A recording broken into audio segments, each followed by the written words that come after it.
जल को भी शुद्ध करना है, क्योंकि यमुना का जल कोई ग्रहण ही नहीं करता।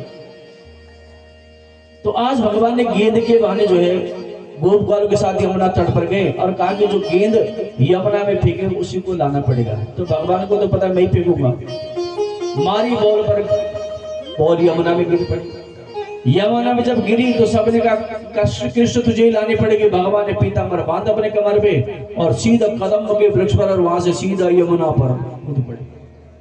जब यमुना में कूदे, यमुना के जल के अंदर प्रविष्ट हुए तो वहां जो नाग था कालिया, इसको लगा कि मेरे तो लोग जल तक ग्रहण नहीं करते, कौन जो मेरे अंदर प्रविष्ट हो गया। उसको क्रोध आया और इसने भगवान को अपने फंदे में ले लिया। जब इसने अपने फंदे में ले लिया तो भगवान ने भी इससे निकले और इसके माथे पे चढ़ गए और इसके जो 100 सिर थे अपने पांव से तोड़ने लगे, मानो आज भगवान इसके माथे पे नृत्य कर रहे हो। अब भगवान का तो स्वरूप जो बड़ा दिव्य पीतांबर है और बड़ा कोमल शरीर, लेकिन जब भगवान इसके सिर तोड़ने शुरू किए तो जब खून निकला, खून की बूंदें जब भगवान के गाल का पूरे शरीर पर गई तो भगवान की सुंदरता और बढ़ गई। तो भगवान ने जब इसके एक एक सर तोड़ना प्रारंभ हो गया, इसमें नागपत्नी आई और नागपति ने भगवान की स्तुति करती है कि नमस्तुभ्यं भगवतं पुरुषाय महात्मने भूतवासाय भूताय पराय परमात्मने।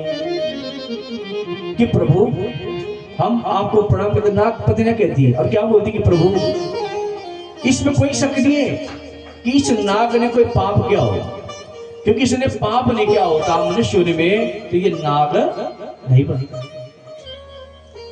कहा इसने पाप किया तभी नाग बना, लेकिन हम भी आपकी ही सृष्टि में पैदा हुए, इसलिए प्रभु क्षमा करो।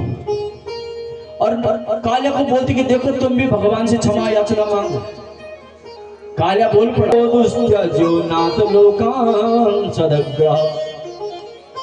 कालिया बोल पड़ा कि प्रभु मैं भी आपको प्रणाम करता हूं और आपको तो पता है कि हम सांप जो है तामसिक प्रवृत्ति के हैं। 3 प्रकार के लोग हैं, सत्व रज और तम। सत्व प्रवृत्ति जो सात्विक भोजन करता है, ध्यान रखना, जो सात्विक भोजन करता है अर्थात शुद्ध भोजन, तामसिक भोजन है जो त्यागा जाता है कर्म कांड में पूजा पाठ में, उसका निषेध, उसका त्याग करता है, सात्विक भोजन करता है। सात्विक भोजन से बुद्धि बढ़ती है और तामसिक भोजन से शरीर का बल बढ़ता है और शरीर का बल बढ़ेगा तो वही काम क्रोध लोभ आदि बढ़ेंगे। इसलिए सात्विक भोजन बच्चों को खिलाया करो, तामसिक भोजन मत दिया करो और बच्चों को बुद्धिजीवी बनाना है तो।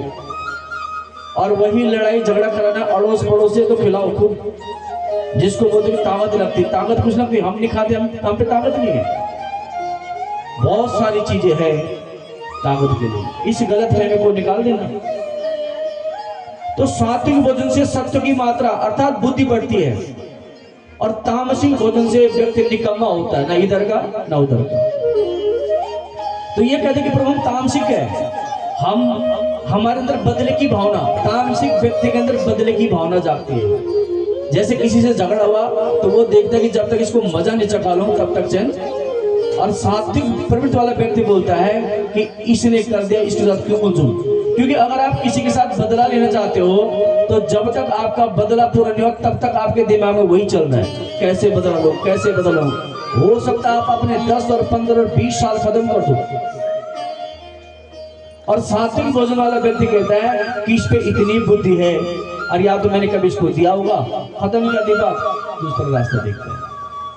तो ये कहते हैं कि तामसिक प्रवृत्ति के लोग हैं, इसलिए बदले की भावना होती है और हम हजारों साल तक बदला लेने की कोशिश करते हैं और अपना जीवन उसी में नष्ट कर देते हैं। और प्रभु का आपको पता है कि मनुष्य को अपना स्वभाव बदलना बड़ा टेढ़ी कीर है। सब कुछ बदल सकते हो लेकिन स्वभाव नहीं बदल सकते। हम हर व्यक्ति से चाहते कि आप मेरे साथ बहुत अच्छे से पेश आए, लेकिन मैं ही जब आपके साथ अच्छे से पेश नहीं आऊंगा तो आप कैसे आओगे। आप दूसरे का स्वभाव मत बदलो, आप अपना स्वभाव बदलो। आप स्वयं सबके आगे झुकना प्रारंभ कर दो, आप स्वयं सबका सम्मान करना कर दो, तो कोई दुष्ट व्यक्ति भी होगा 1 बार 2 बार 3 बार वो भी 1 बार सीधा हो जाएगा। तो ये कहता है कि स्वभाव बदलना, तो तामसिक प्रवृत्ति के लोगों को स्वभाव बदलना बड़े कठिन काम है। अब भगवान कहते कि देख अब तू चिंता मत कर, अब तो अपना स्वभाव भी बदल सकता है। क्योंकि अब तेरे माथे पर मेरा चरण चिन्ह है। तो सुबह बदलेगा। और मुझे पता है कि तू क्यों छुपा है। कहता प्रभु आपको तो पता ही है कि मैं गरुड़ के डर के मारे छुपा हुआ हूं। भगवान कहते अब गरुड़ से तुझे कोई भय नहीं, क्योंकि तेरे माथे पर मेरा चरण चिन्ह। तो जा जहां तेरी जगह है। कहां थी इसकी जगह? रमणीक पर्वत। ये निकल पड़ा। तो गरुड़ और सांप अपने आप से दुश्मन है। गरुड़ की मां का नाम है विनिता और सांप की मां का नाम है कद्रू। तो एक बार इन दोनों में शर्त लगी कि घोड़े के जो सूर्य भगवान के जो घोड़े उनका रंग कैसा है। विनिता कहते कि सफेद, कद्रू कहते काला। और शर्त लगी कि जो झूठ बोलेगा उसको दासी बनना पड़ेगा। तो कद्रू थोड़ा चालू थी, चतुर चालाक, तो रंग सफेद ही था। तो कद्रू ने जब सुबह देखा तो रंग सफेद, तो कद्रू को लगा कि मैं हार जाऊंगी, दासी बनना पड़ेगा। इसने सांप को बोला कि जो सूर्य के घोड़े हैं उन घोड़ों पर चिपक जाओ ताकि दूर से काला नजर आए। बिनता को दिखाया का वो काला है, बिनता हार गई। इसने दासी बना लिया, घर का काम धंधा करने लगी। एक दिन भगवान गरुड़ का आगमन हुआ। गरुड़ भगवान ने पूछा माँ तेरी ये दशा? का बेटा शर्त लगी थी, हार गई इसलिए दासी बनी हुई। का कौन सी? सारा वृतांत तो भगवान गरुड़ को तो पता था कि गरुड़ जी का भाई अरुण ही सूर्य का सारथी है। तो कहा माँ रंग तो सफेद ही था। इसने झूठ बोला। गरुड़ जी कद्रू के पास गए कि माँ मेरी माँ को मुक्त कैसे करेगी। कद्रू बोलते कि जा स्वर्ग से अमृत लेके आ और मेरे सांपों को अमृत पिला दे ताकि इनका विष खत्म हो जाए। गरुड़ जी तुरंत गए स्वर्ग से अमृत का कलश लेके आए और कद्रू को पकड़ाए। कद्रू ने अमृत का कलश पकड़ा। इतने में पीछे पीछे इंद्र भी, और इंद्र ने ले झटका मारा और कलश ले गया। और कुछ कलश जो में अमृत उसकी बूंदे गिर गई कुश के पास, कांस के ऊपर जब गिरी तो सांप पी नहीं पाए।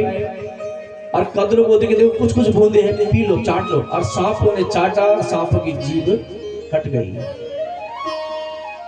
इसलिए कुशा को पवित्र हम लोग मानते हैं, यज्ञ कर्म में इसको रखते हैं। तो इस प्रकार भगवान ने इसका भी उद्धार किया। तो भगवान ने जो है दो के माथे पर सिर रखा, एक कालिया और दूसरा किसके बताओ? कल कथा सुने क्या सब भूल जाते हैं। बामन भगवान। अब एक ही दिन में भूल के तो फिर तो मुश्किल हो जाएगा। के बाद शरद ऋतु का आगमन हुआ। शरद के बाद वर्षा ऋतु आई। तो वर्षा ऋतु जो है जब श्रावण भादव का महीना आता है तो इसमें सभी प्राणियों की बढ़त होती है। जैसे पशुओं को हरी घास मिलती है, पंछियों को भी कुछ मिलता है और मनुष्यों को भी हरी सब्जी फूल फल। तो इसमें सभी लोग की बढ़त होती है। तो एक दिन भगवान विचार करते हैं कि सुंदर नदियों का जल साफ हो रखा है, वनों में सुंदर पुष्प खिले हुए हैं और सुंदर सुगंध चारों तरफ। तो भगवान ने विचार किया आज वनों की सुंदरता को देखने के लिए, और भगवान आज अपने मित्र मंडली के साथ वनों में गए।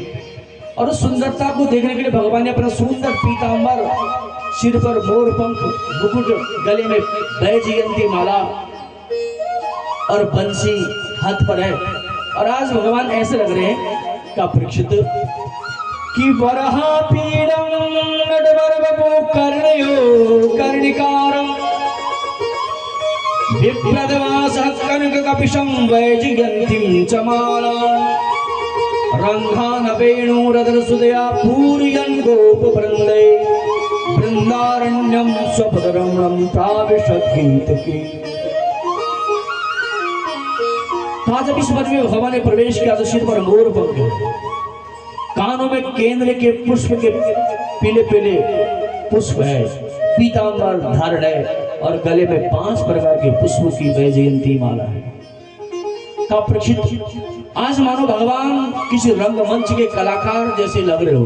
और आज भगवान ने अपनी सुंदर एक बंसी की टांग छेड़ी और जब बंसी भगवान ने बजाई तो उन गोपियों के कानों तक जब बंसी गई तो का प्रक्षित के सभी गोपी अपने अपने घरों से निकली और झुंड बनाकर एक पेड़ के नीचे खड़ी हो गई।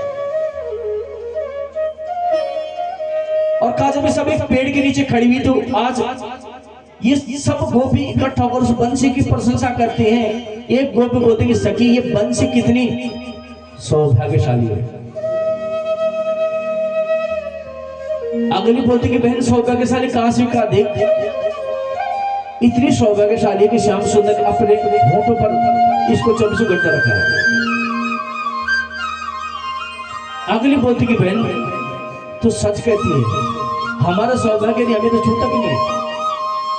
एक बोलती कि बहन इस बंसी ने बहुत तप त्याग किया, तभी तो श्याम सुंदर ने अपने अधर पान इसको कराया।